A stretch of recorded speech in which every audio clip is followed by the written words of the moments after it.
الرحمن علم القرآن خلق الإنسان علمه البيان الشمس والقمر بحسبان والنجم والشجر يسجدان والسماء رفعها ووضع الميزان ألا تطغوا في الميزان وأقيموا الوزن بالقسط ولا تخسروا الميزان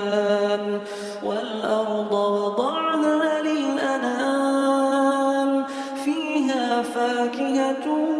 والنخل ذات الأكمام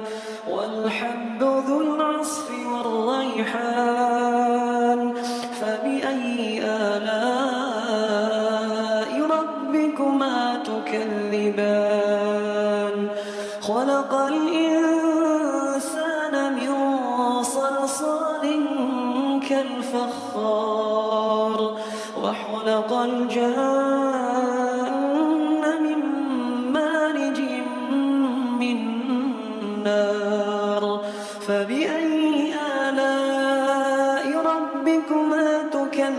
تكذبان رب المشرقين ورب المغربين فبأي آلاء ربكما تكذبان مرج البحرين يلتقيان بينهما برزخ لا يبغيان فبأي آلاء ربكما تكذبان يخرج منهما اللؤلؤ والمرجان فبأي آلاء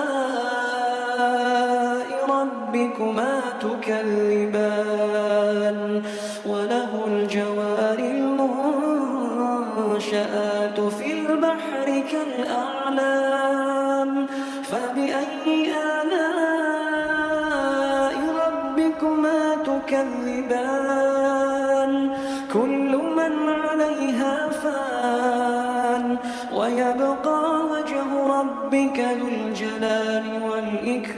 والإكرام فبأي آلاء ربكما تكذبان يسأله من في السماوات والأرض كل يوم هو في شأن فبأي آلاء ربكما تكذبان سنفرغ لكم أيها الثقلان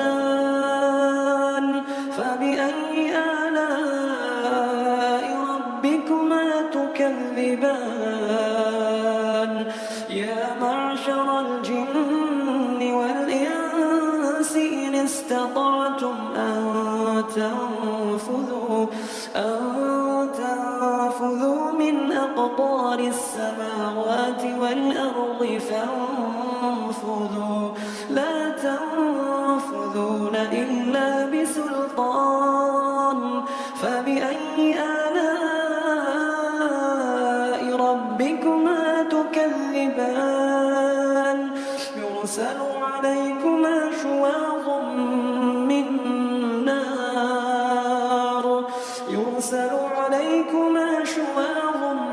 من نار ونحاس فلا تنتصران فبأي آلاء ربكما تكذبان فإذا انشقت السماء فكانت وردة كالدهان فبأي آلاء ربكما تكذبان فيومئذ لا